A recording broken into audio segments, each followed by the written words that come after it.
There is a specific depth, a specific coil diameter, a specific metal.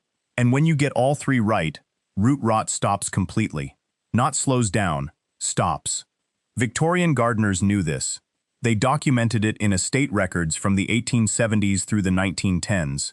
Head gardeners at the great English country estates kept meticulous logbooks recording every technique they used, every loss they suffered, every experiment that worked and every one that did not. These records still exist in county archives across Somerset, Derbyshire, and Kent. And buried in those records, written in careful copperplate handwriting, is a technique that the modern gardening industry has never mentioned once. When chemical fungicides became profitable in the 1920s, this knowledge quietly disappeared from every gardening manual published after 1935. Not because it failed, because it could not be sold. Today I am going to show you exactly what those gardeners knew. Root rot is caused by water mold pathogens, Pythium, Phytophthora, Fusarium. These are not true fungi. They are oomycetes, a separate class of organism that behaves like fungi but is genetically closer to algae. And they have one critical vulnerability that most modern gardeners never learn about. Copper ions are lethal to them. When copper dissolves into soil moisture, even in trace amounts, we are talking parts per million, it disrupts the cell membranes of these pathogens at the molecular level. The copper ion bonds to sulfur-containing proteins inside the pathogen cell and breaks the electron transport chain. The organism can no longer produce adenosine triphosphate. It cannot produce energy. Within hours, it dies. This is not a folk remedy. This is not anecdote.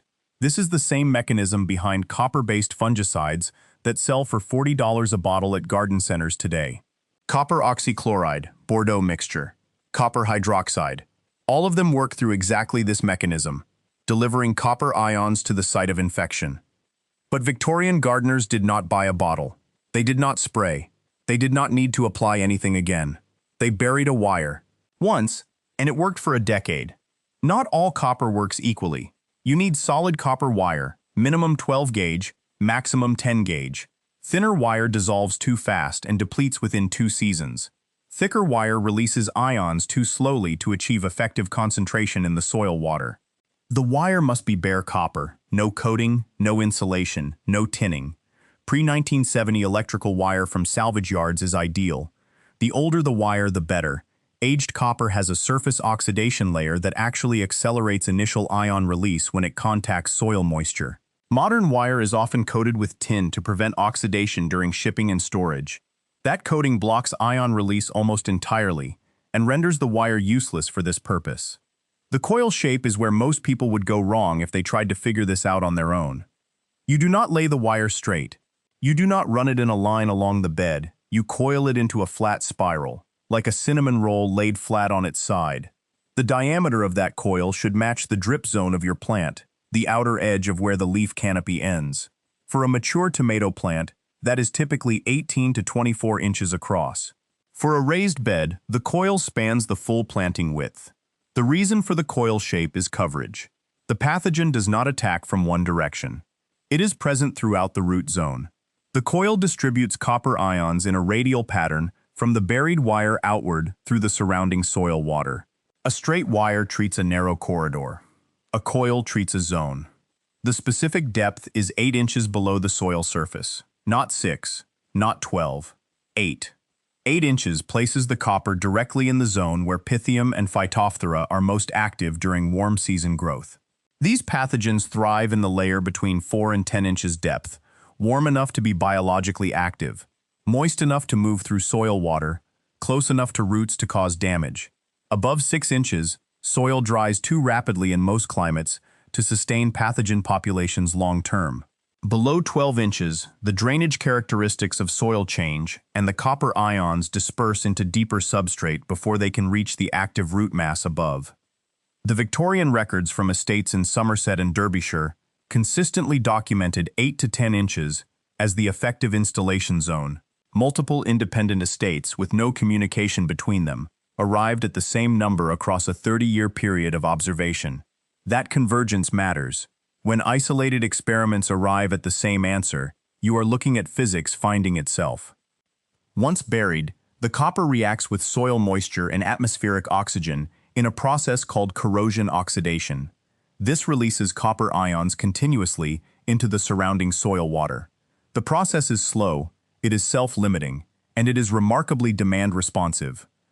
In wet conditions, exactly the conditions when root rot thrives, soil moisture increases, and corrosion proceeds at a higher rate, releasing ions faster. When the soil dries, the reaction slows almost to a stop. The wire functions as a passive, demand-responsive protection system. It accelerates protection during the conditions when the threat is highest. No sensor required, no controller. The chemistry does it. A 12-gauge copper coil buried 8 inches deep in a typical garden bed will last between 8 and 15 years before ion depletion reduces effectiveness to the point where replacement is warranted. Victorian gardeners documented replacing their coils once per decade, recording it in household account books as routine spring maintenance, listed alongside sharpening tools and repairing fences. The same line item, year after year, decade after decade. In 1924, a German chemical company commercialized the first synthetic copper-based fungicide formulated for agricultural spraying. Within 5 years, it was being marketed globally through an active campaign targeting estate gardeners and commercial fruit growers alike. The campaign did not argue that the wire method was wrong. It did not disprove anything. It simply never mentioned it. Garden manuals commissioned or sponsored by chemical companies focused exclusively on spray applications, emphasizing the convenience of a bottle, the precision of a label dosage, the authority of a commercial product. University extension programs, funded partly through agricultural chemical grants, taught the bottle approach exclusively. By 1940, an entire generation of trained gardeners had received their education through a curriculum that had been, quietly and without any announcement, restructured around products rather than principles. The wire method was not banned. It was not discredited. It was simply never included. Researchers at Cornell University in 2009 published findings confirming that sustained low-level copper ion exposure in soil suppresses Pythium and Phytophthora populations by over 70% across a full growing season. They were studying the antimicrobial properties of copper plumbing in hospital water systems, not referencing Victorian garden techniques. The principle had been rediscovered through an entirely different research pathway. The same answer, 100 years later. Here is exactly what you do. Get bare copper wire, 12 gauge, from an electrical supply house or a salvage yard. $3 per 10 feet is a typical price. You do not need much. A single tomato bed takes about 15 feet. Measure the drip zone of your plant, or the full width of your planting bed. Form a flat coil to match that diameter, working from the center outward and leaving 4 to 6 inches between each loop. You are trying to cover the root zone with a network, not pack the wire tight. Dig to 8 inches. In a raised bed being built from scratch, place the coil on the soil floor before adding your growing medium. This is the cleanest installation. For existing plants, work a narrow trowel carefully around the root ball and lower the coil in sections. Lay the coil flat. Cover with soil. That is the entire process. No maintenance, no reapplication, no ongoing cost. Check it once a decade and replace if the wire has corroded through entirely. Otherwise, it works. Estate records from Longleat House in Wiltshire, dated 1891, state that the walled kitchen garden had not experienced a single root rot loss in 12 consecutive growing seasons following copper coil installation across the main vegetable beds. 12 seasons.